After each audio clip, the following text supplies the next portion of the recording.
saya hutangnya banyak sekali, dikejar-kejar rentenir. Satu hari itu ada rentenir datang ke rumah itu 8 orang bahkan 9 orang.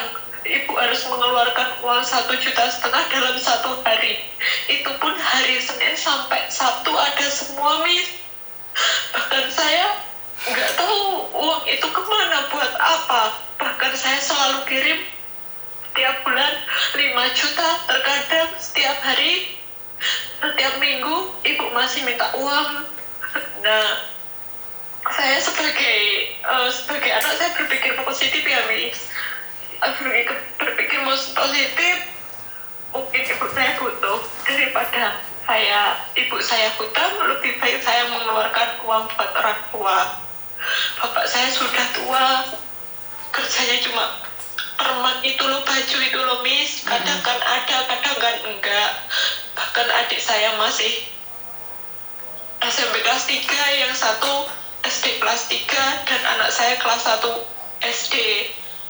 Dan merawat nenek saya juga sakit, sudah tua, semua nggak ada yang peduli sama nenek selain aku sama ibu. Nah, ibu tanya banyak, ternyata saya suruh total semua. Aku nggak marah sama ibu. Mungkin ini jalan untukku sukses, Miss. Mungkin nggak ada salahnya saya membantu orang tua. Tapi jika terus-terusan kan saya sakit sendiri kan, Miss. Nah, saya total, ibu suruh total, ibu gak berani ngomong sama saya, ibu drop, dan itu hanya sekedar bapak tiri jarang menafkahi, sekolah adik juga saya semua kebutuhan yang mencukupi. Nah,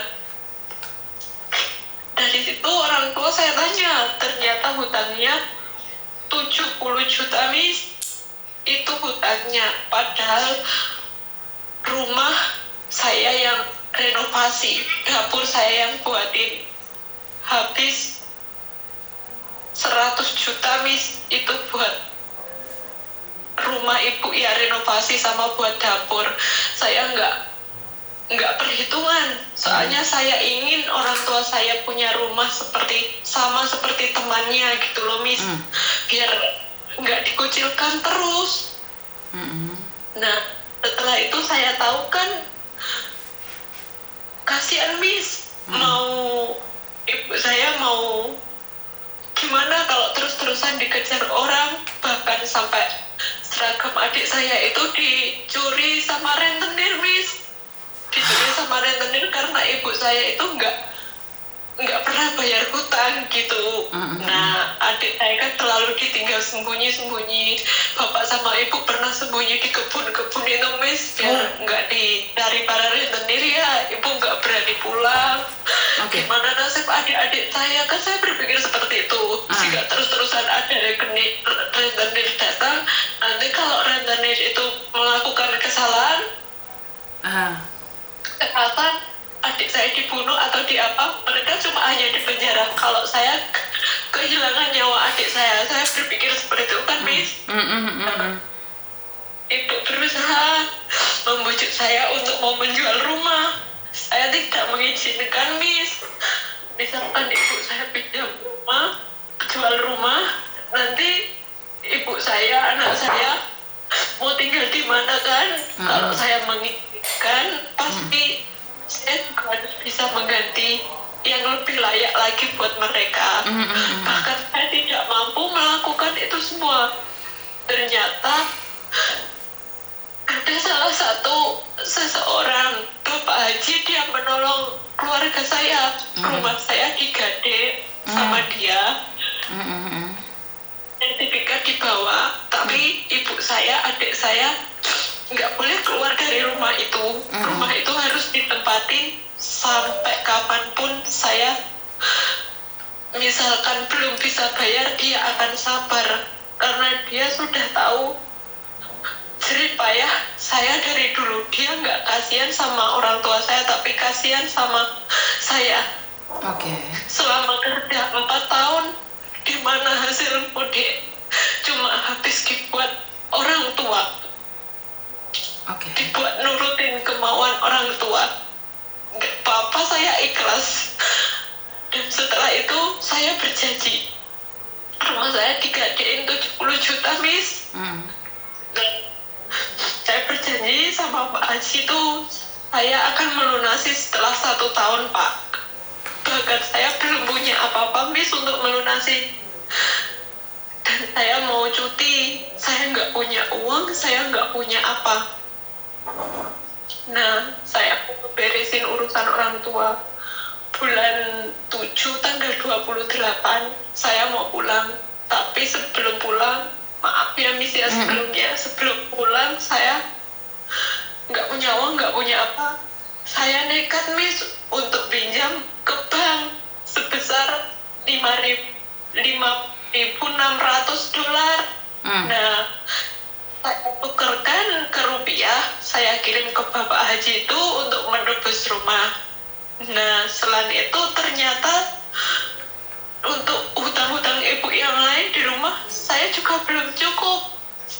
Ternyata dari rumah hutangnya masih banyak. Saya di rumah nangis terus, kayak gimana ya, angan-angannya itu dari rumah saya mau istirahat, saya mau senang-senang sama keluarga, tapi nggak sesuai yang saya harapkan, Miss. Kecewa. Tapi harus gimana lagi, ini semua sudah terjadi, kita kan harus ikhlas menjalani ya, Miss ya.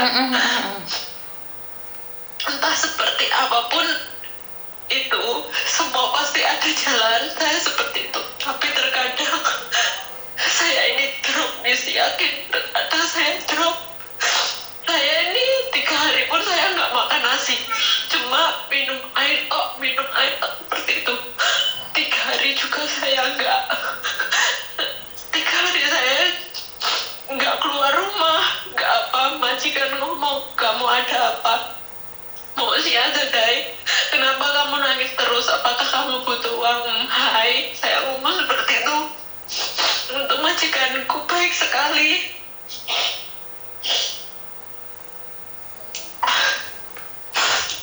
Jadi saya kan sekarang uang sudah melayang di tangan orang, dan saya untuk bayar angsuran tanggal 12 saya belum punya apa-apa sama sekali, belum ada gambaran, bahkan masih butuh untuk membayar adik sekolah, membayar anak sekolah. Jadi saya ini seperti gimana ya, Miss, kecewa sama kebodohan saya sendiri gitu. Bahkan saya pasrah apapun yang akan terjadi selanjutnya saya siap menerima. Seperti itu, Miss, saya ngomong sama diri saya sendiri. Misalkan nggak bisa bayar bank, saya di interminit, saya juga pasrah. Karena ini memang kesalahan saya seperti itu, Miss, dalam pikiran saya. Oke. Boleh nih Miss Yuni ngomong nih. Ya, Miss. Oke. Satu hal, ujian itu akan datang bertubi-tubi saat kita lupa untuk bersyukur.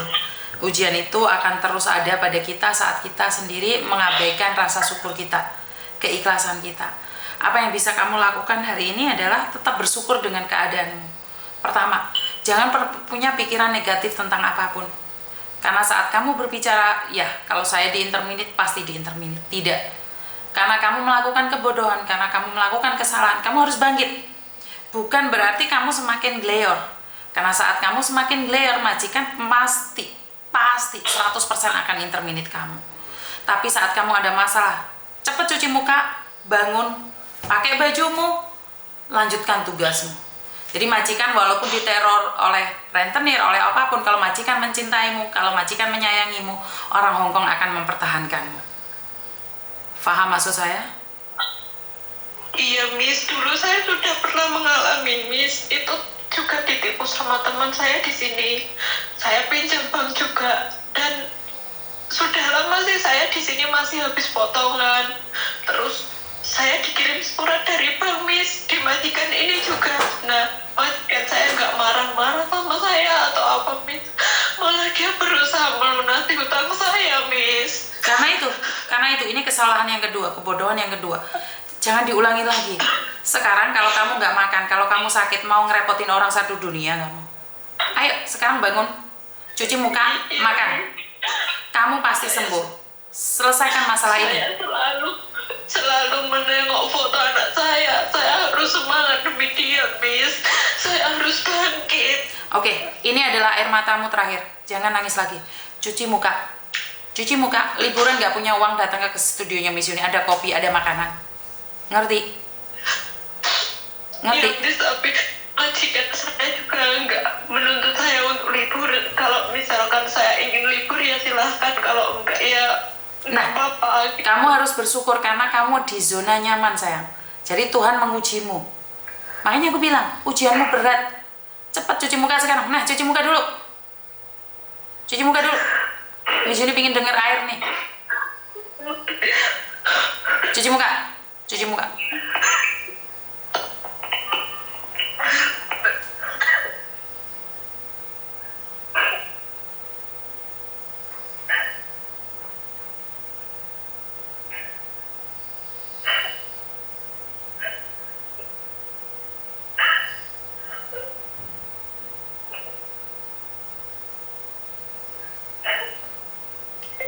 Saya merasakan luka itu karena dia benar-benar cari uang buat keluarganya, sementara keluarganya menghabiskan uangnya untuk berfoya-foya atau yang lainnya. Saya kurang tahu ya, saya tidak berani menghakimin.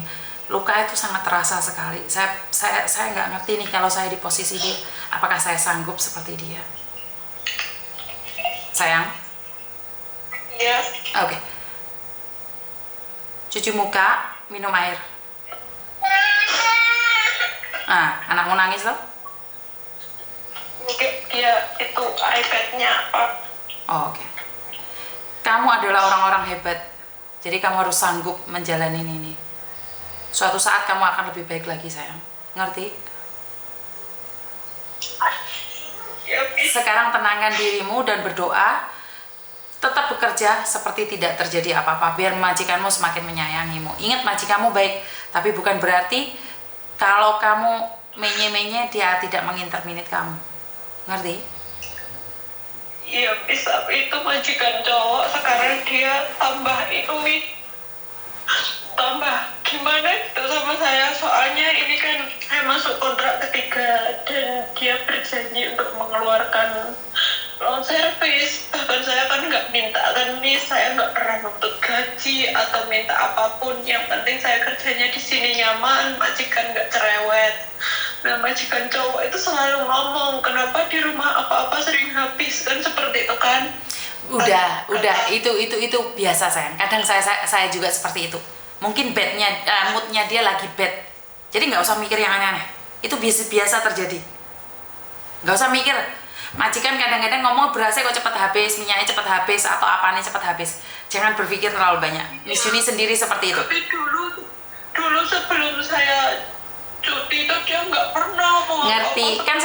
Kan saya bilang nih, sayang, pas moodnya bad mood. Ngerti nggak? Bukan majikanmu, Miss Yuni kadang-kadang juga iya. Udah, nggak usah dipikir. Ya? Iya, Kamu punya utang, Miss Yuni, kalau libur datang ke sini, ya? iya, Miss, saya ingin ketemu Miss Yuni. Aku pingin meluk kamu, ke sini ya, tak tunggu. Dan ingat, setelah nelpon ini, saat kamu mendengar lagi rintihanmu suatu saat, ini menjadikan semangat buat kamu. Jangan pernah capek dan lelah. Ini adalah hidup. Perjalanan hidup memang ada naik turunnya. Ngerti? Hari ini kamu diuji, saya yakin suatu saat kamu orang kaya, suatu saat kamu orang sukses, suatu saat kamu orang bahagia, dan suatu saat aku akan mencarimu dan datang ke rumahmu. Benar nggak sih? Amin. Kamu pasti bisa. Ngerti? Yakin kok bisa. Aku yakin kamu pasti bisa. Ya? Tak tunggu kamu di sini, sayang. Tak tunggu kamu di sini. Ya? Ya, Miss. Insya Allah, Miss, saya ke sana, Miss. Iya, tante nih. Ya, iya. Wes, lain-lain lagi. Ayo, sing kuat. Sama-sama dirantau. Saya tidak ingin kamu gagal dan gagal. Ayo, tersenyum lagi. Lakukan aktivitasmu seperti biasa. Ngerti? Terima kasih banyak, Yuni, sudah menguatkan saya. Lo iya no, kan aku keluargamu deh gini, sayang. Menurunkan saya karena saya nggak ingin yang saya alamin ini Terjadi. oleh ibu saya. Tapi kamu Takut mengganggu kesehatan nih di YouTube Miss Yuni, di Facebook Miss Yuni. Apa gak wedi mak ero? Enggak lah, ibu nggak pernah kok. Apa itu? Ya wes mak, somben rungokno ya mak ya anakmu nangis kepejer-pejer iki lho mak. Ayo guyu. Alah. Ojo Juga nangis. walah nangisan Miss Yuni jo kadang-kadang wes gak usah khawatir. Podo. Kita manusia biasa. Saya tunggu kamu dan aku selalu berdoa untuk kamu dan keluargamu. Ngerti? Pasti bisa. Iya, terima kasih banyak. Ya wes. Kuat ya. Ya Miss kuat. Semangat. Iya Miss. Hola, assalamualaikum. Waalaikumsalam. Apa yang bisa saya lakukan saat kalian menangis? Apa yang bisa saya berikan saat kalian kecewa? Saya hanya bisa membantu kalian dengan doa dan ucapan, dorongan agar kalian tetap semangat lagi. Jadi saya bukan siapa-siapa, saya tidak bisa melakukan apapun. Semua kembali pada dirimu sendiri. Dan banyak orang sawang sinawang juga. Ada orang yang seolah-olah gajinya besar, kaya raya, tapi dia bingung untuk membayar utang keluarganya, itu banyak juga ya. Jadi buat teman-teman itu aja dari saya, kurang lebihnya saya minta maaf dan wassalamualaikum warahmatullahi wabarakatuh. Berkat Tuhan mengalir atas hidup kita semua. Semoga semua makhluk hidup bahagia dan sampai ketemu lagi. Bye-bye.